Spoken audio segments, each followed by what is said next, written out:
Isabella, even though you will not walk across the auditorium to receive your diploma this May, in my heart you have graduated with honors. Today you have graduated with honors from life. So today I want to celebrate with you as we walk through memory lane. I want to begin this celebration with the day your mom and I were at work. It was around noontime when your mom quietly walked into my office and told me her water had broken. As the very concerned father that I was, I told her to wait until my conference call was, and all of a sudden she gave me that look that said, hang the phone up now, let's go. For the next 16 hours, your mom labored to bring you to this earth.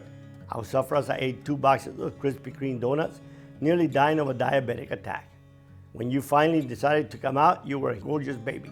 Right there and then, I somehow knew that one day you will rule the world. The love I felt that day looking at my baby girl, words will never express. We went home, and you began to take over our lives for the next 17 years.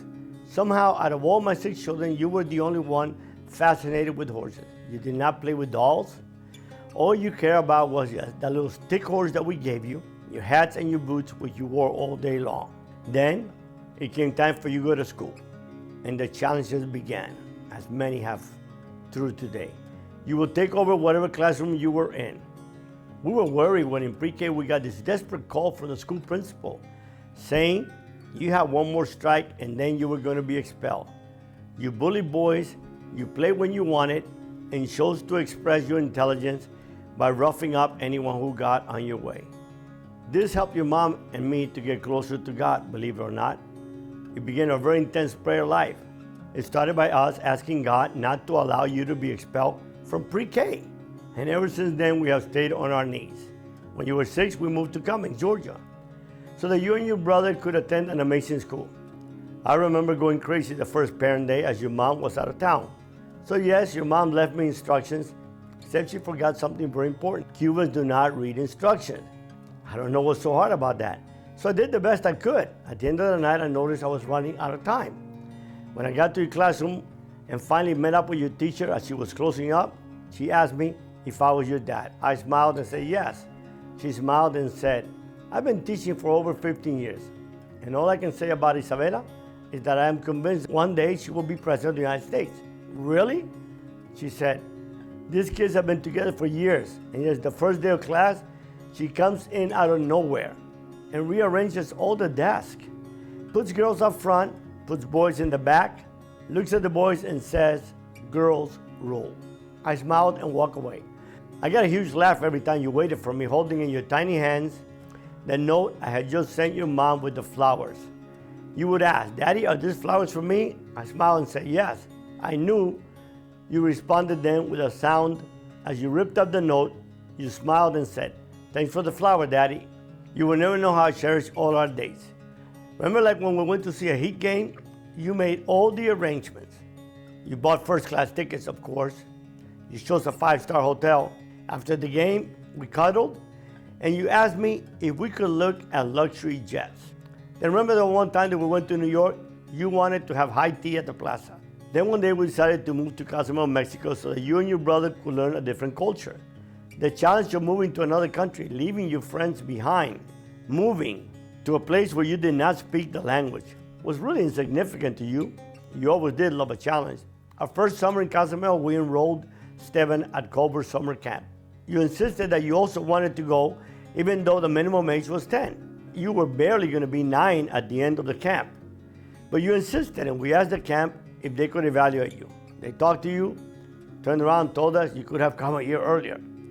The day we left, you and your brother at the camp in Indiana was the first time we had ever been apart. Steven was so sad, but you smiled and told us to go. I cried the entire 2 hours to Chicago. For the next 3 weeks, we did not see you. We shed many tears, and I come to realize how you have been manipulating me for so many years. That was most evident the following year, when you really manipulated the hell out of me. Remember when the iPhones came out, and you knew that I had a rule, no phones for any kid until they went to high school. But you were only 12. So in a very creative and conniving way, may I say, you came to me and said, Daddy, I want to make you a wager. I was not surprised over the petition. This was one of your favorite ways of manipulating me. But I was intrigued, so I asked, and what would that wager be? Dad, you know how hard it is to get the Medal of Honor, right? Yes, I know that. To get the Medal of Honor, you have to be the first for your entire grade in Spanish courses and your English courses. I remember that school being half day in English, half day in Spanish. She said, Daddy, if I get the Medal of Honor, would you buy me an iPhone? I held back so that I could check my odds. I called Father Alberto, the school chaplain. I wanted to make sure. I said, Father, what are the probabilities that Isabela will ever get the Medal of Honor? He said, she's got 0 chance. She could be first in English courses, but she will never be in Spanish. He said, my good doctor, Mexicans are too proud. They will never give the medal to a foreigner. This medal is the highest honor the school gives out. I smiled. I knew I had you. So I said, bet. For me, it was an easy bet. You will bust your butt in work, you will bust your butt in school, and I will not have to buy you the iPhone. One day, your mom and I were walking by the Champs-Élysées in Paris when I got a call from Father Alberto. He said, Doctor, is there an Apple store near you? I was surprised when he would ask that. I would say no, and I really don't care. Why? He said, well, you better find one because you owe Isabela an iPhone. I smiled. I looked at Mom, and I said, yep, she manipulated the hell out of me again. Here I lost the bet and I was smiling. The following year, your mom and I decided to do Ironman. And of course, you would not be left behind. You would always say, what about me? You decided to do Iron Kids, and you competed in a race in less than 30 days. You didn't even know how to ride a bike. Yet somehow you learned that quick. Did not kill yourself, nor did you give me a heart attack. Then the school year began, and it was a defining moment in your life. You saw the need of your classmates, that they had to take care of their bodies. So you came to me and wanted to use our family foundation to start a program, I Say No to Drugs, Obesity, and Violence. This was the birth of your amazing social conscience, one which will define your life forever. In 3 years, you had 300 kids participating after school for 2 and 3 hours. Their lives were changed forever. Then in 2015, your mom decided we needed to come back to the States so that you kids could go to high school in the United States. For you and Esteban, your love for horses came into fruition. We built a farm in Wellington so you could compete in show jumping. You excelled and competed in various states and in Canada. You smiled every time you got on that horse. I cried, wanting to die every time you jumped. You fell numerous times. As all riders do, you had never complained or showed any signs of fear. I guess you saved all those for me. Then you had a bad fall and ended your show jumping career. Your mom immediately enrolled you at the Benjamin School, and you will go on to excel in so many ways. As your quinceañera was approaching, big day for us Hispanics, I asked you what type of a party you wanted. You said none. You wanted to go to Oxford, England, and study economics for 2 weeks. So we dropped you off at Oxford. You were only 14 years old. I never worried one bit about leaving my baby girl alone in England. I knew you were so responsible. The following summer came, and now you wanted to go to Colombia to study a certain computer language. Isabela, your school years have been amazing. You've accomplished so much. You organized the Diversity Council, fought for a day for Hispanic Heritage Month, and you worked so hard to graduate with honors. I know how much. I know how much you were looking forward to your prom. Definitely not me. You planned and dreamed about all the senior traditions that a virus would take away. But you have faced it with courage. You applied to a lot of Ivy League universities, but one day you gave your mom and I the greatest gift. You decided to go to Wheaton College, the college where your mom and I met at school that has meant so much to my Christian faith. In no time at all, you met great friends from all over the world. These friends have helped you deal with the loss of all your high school traditions. I'm so proud of you. You have not cried. You've adapted well. I know it must be so painful. But as you have learned throughout the years, we never focus on what we lose. We focus on what we have been blessed with.